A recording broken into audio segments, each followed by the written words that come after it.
سلام اولاده او نور سپینجری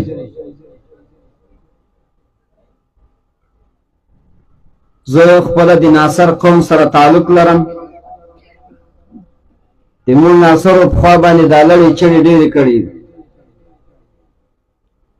چې کله څوک دا سپینجری د خپلو پلرو نیکهګانو خبرې راته کوي د مور دا بدن داسې ورته ببر سي ورته جیش سي خو یاسې موضوع ته نه پوهېږم چې تاسو خو د آل رسول اولاده یاست سعادات یاست تاسو د خپل پیغمبر صلی الله تعالی علیه وسلم د تاسو د نیکه خبرو ته ولې داسې مړه پراناست یاست مسلمانانو ورونو یو دور داسې و چې د مسلمانانو هغه عظیم مرکز مکه مکرمه مسجد حرام په دې خانه کعبه باندې به د وخت د شعراو قصیدې د هغو اشعار دا ځوړند و خلک به راتلل د وخت د شاعرانو اشعار به یې کتل د هغو هغه فصاحت او بلاغت به یې کوت چې د چا شعر به هم څومره د فصاحت او د بلاغت نه ډک و خلکو به دا سړی ډېر کمالي ګاڼو او هغه ته به یې د قدر او د عزت په نظر باندې کتل.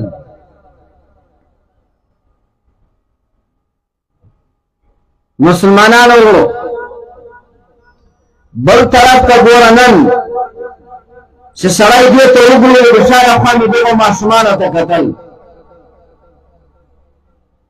چې نن الحمدلله موسی د لوی روډ نه راجدا سوي تقریبا یو 300 کیلومتره ځمکه به موالي په دې دشته بیابان کې نن بیا د نبي علیه الصلاة وسلام روحاني بچیان ناست دي دیس پاره قرآن عظیم شانې په سینو کې راجمع کړی او د لوړې لوړې ځایونه علما سپینږیري او مشران دا ټول راټول دي د دې چهرو ته ګوري.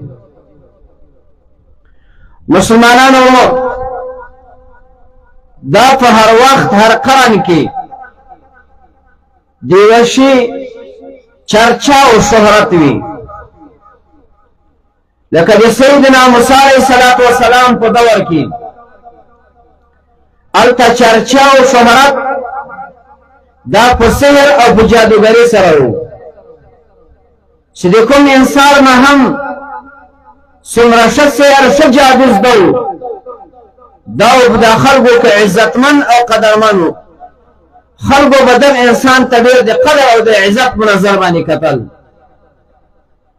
الله رب العزت سیدنا موسی علیه السلام پیغمبر راولېږه الله داسې معجزه ورکړه چې د دوی د سحر بېخکندي یې وکوله د هغې جرړې یې راوایستلې هغه اتیا خرواره پورې او لکۍ چې په چمپوشي سره هغه ساحرانو د موسی علیه السلام دپاره ماران ګرځولي وو موسی علیه السلام یوه لکړه ورته ګرځاره کړه هغه اتیا خرواره پورې او لرګي دا ټول مکمل هغه تېر کړل. د سیدنا عیسی علیه السلام په دور کې چرچا او شهرت هغه په ډاکټرۍ کې و چې کوم انسان به هم څومره غټ ډاکټر و دا به د خلکو کې ډېر سخت زیات عزتمن او قدرمن و خو ډاکټر سي هر څومره غټ ډاکټر سي دی مورزاده رون سترګور نه سي ګرځولی ډاکټر سي هر څومره غټ ډاکټر سي دی د برګي مرض د سپین مرض علاج نه سي کولی ډاکټر سي هر څومره غټ ډاکټر سي سیوري انسان مړ سو هغه د هغې ته نه سي راژوندی کولی. الله رب العزت په پیغمبرانو کې خپل پیغمبر سیدنا عیسی علیه السلام راولېږه داسې معجزه یې ورکړه چې د ټولو د ډاکټرانو د هغوی د شهرت د هغوی د عزت د هغه جرړې یې راوایستلې. نورزاده روم عیسی علیه السلام په سترګو باندې لاس ورته تېر کړو، الله به سترګه ور وګرځاوه. د برګي مریض باندې به یې لاس راتېر کړو، چوف به یې ورباندې وکړو، الله به روغ رحمت وګرځاوه. حتی روح البیان شریف را نقل کړي دي چې څلور وایي چې خلکو ادویې ته اخیستی وو، نو عیسی علیه السلام چوف ورباندې وکړو. د عیسی علیه السلام د چوف په برکت باندې الله څلور مړي دا راژوندي کړي. خو لیکن کله چې نبی علیه السلام دنیا ته راته الله پیغمبر رالیږه، د ټولو انبیاو امام یې جوړ کړو. په هغه وخت کې شهرت او چرچا هغه د سحر او د جادوګرۍ نه وه. هلته چرچا او شهرت هغه د ډاکټري نه و، بلکې په هغه وخت کې چرچا او شهرت هغه په شاعري کې و چې د کوم انسان به هم ښه اشعار ویل او په اشعارو کې به زیات فصاحت و بلاغت و، دا انسان به ډېر عزتمن او قدرمن و. الله رب العزت نبی علیه السلام راولېږه. الله قرآن ورکړو یو سل څوارلس سورته، 66,600 آیاته قرآن الله رب العزت ورکړ. هم په دې قرآن کې الله رب العزت څلور چیلنج کفارو ته ورکړل. په ساده پښتو کې یو چیلنج یې ورکړو چې که تاسې دا وایئ چې دا قرآن د الله کتاب نه ده، نو تاسې په مصر د قرآن باندې په یو کتاب باندې راتګ وکوئ. لیکن چا یې مقابله ونه کوله.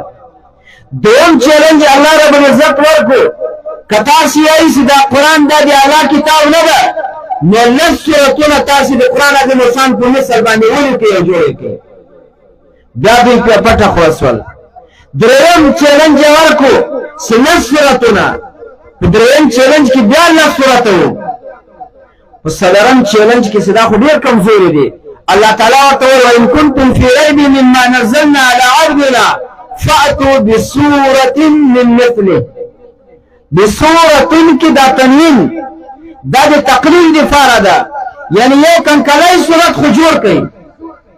یا ومنئ دا خبره چې قرآن د الله کتاب ده، او که چیرې تاسې دا نه منئ، په تاسې کې بلغا شته، په تاسې کې فصحا شته، په تاسې کې مؤدبین شته، په تاسې کې شعرا شته، نو بیا د قرآن عظیم الشان د سورتو د هغه کنکلي صورت په مثل باندې یو صورت تاسې ولیکئ.